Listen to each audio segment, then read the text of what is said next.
Trumps pavērsa situāciju sev par labu pēc tam, kad Putins mēģināja parādīties kā Irānas galvotājs miljardu vērtā kodolvienošanās līgumā un pārvērta Maskavas gājienu par absurdu pierādījumu Teherānas vājībai.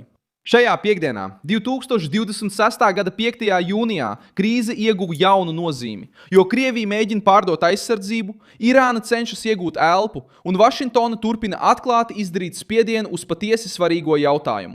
Irānas režīms nevar slēpt urānu, izvairīties no pārbaudēm un vienlaikus izlikties par upuri pasaules acīs. $25 miljardu vērtais līgums starp Irānu un Krieviju par jaunām kodolstacijām nav palicis bez ievērības. Tas parādījās krīzes vidū, kad Startautiskā atomenerģijas aģentūra turpina pieprasīt paskaidrojumus par bagātināto materiālu, kamēr Trumps pieprasa vienkārši izvēli no Teherānas. Ko Putins mēģināja noslēpt? Kāpēc Irāna steidzās uz Maskavu? Kā Trumps pavērsa šo spiedienu pret viņiem? Es tev tūlīt visu to pastāstīšu. Ja tev patīk šāda veida tieši un bez liekvārdības saturs, apsver iespēju abonēt, jo šeit šādi video ir katru dienu.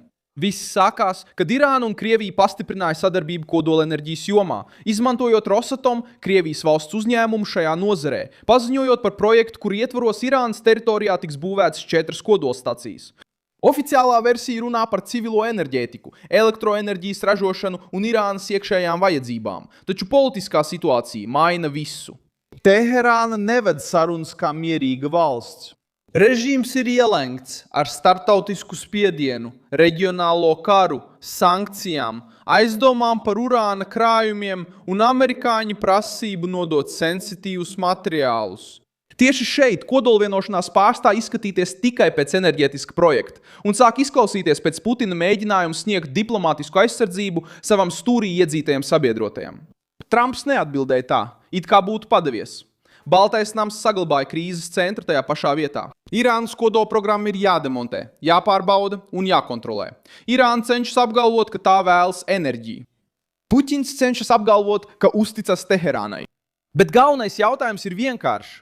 Ja viss ir miermīlīgi, kāpēc Startautiskā atomenerģijas aģentūra joprojām pieprasa piekļuvi, atrašanās vietas un paskaidrojums par bagātināto materiālu?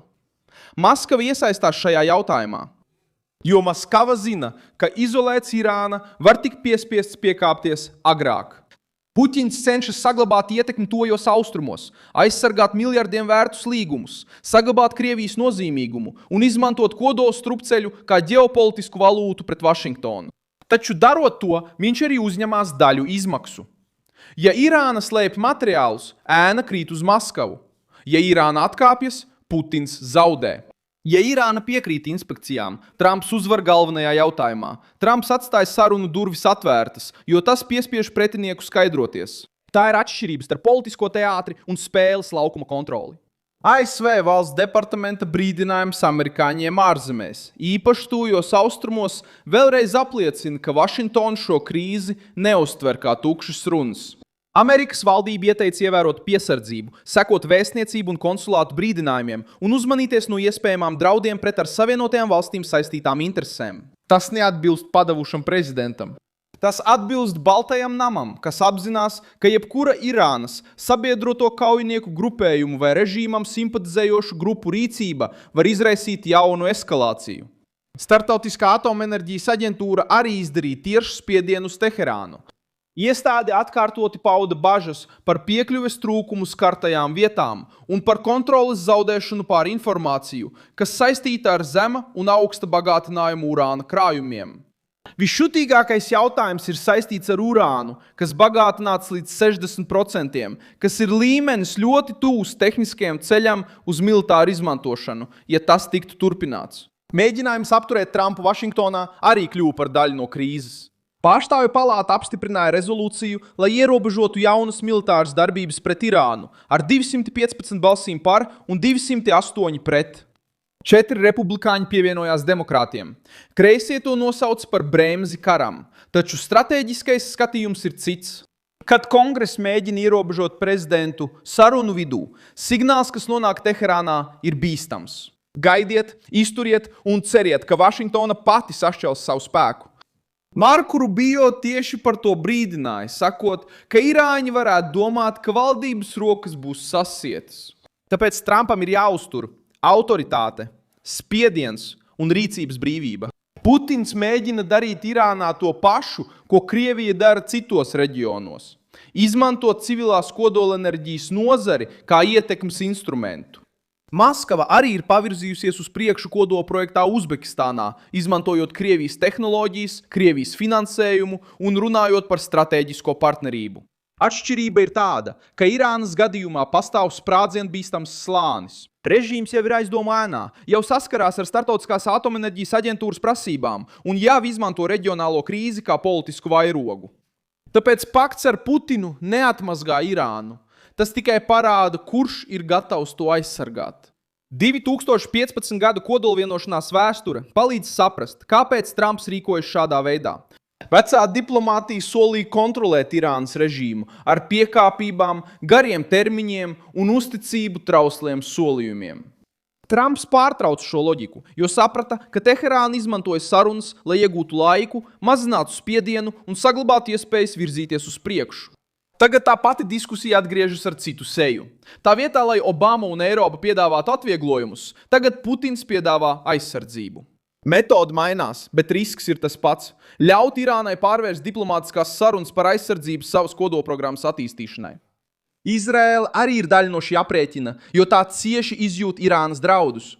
Izraēlas valdība ir izvirzījusi Irānas kodolspēju iznīcināšanu kā vienu no galvenajiem militārās kampaņas mērķiem. Tas parāda, ka krīze nav abstrakts strīds starp diplomātiem. Tā ir cīņa par izdzīvošanu, reģionālo ietekmi un iebiedēšanas spēku.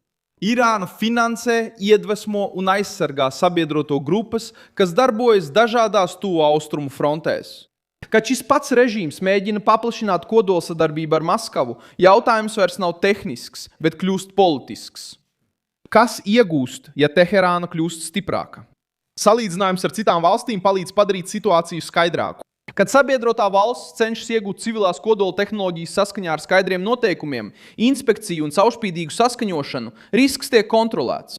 Kad Irāna to dara kara, sankciju, nepilnīgas kodola aģentūras piekļuvas un tuvināšanās ar Putinu apstākļos, situācija mainās. Bailes nerada patistacija. Tas ir režīms, kas stāv aiz tās, izvēlētais brīdis, iesaistītais krustāvs un slēpšanas vēsture. Trumps mainīja spēles noteikumus, jo atteicās pieņemt kreiso noteiktos rāmjus. Krievijas un Irānas vienošanās pierāda, ka Teherānai bija nepieciešama Maskava, lai mēģinātu elpot. Tas pierāda, ka Putins vēlas saglabāt savu ietekmi. Tas pierāda, ka ASV spiediens ir ietekmējis režīmu struktūru.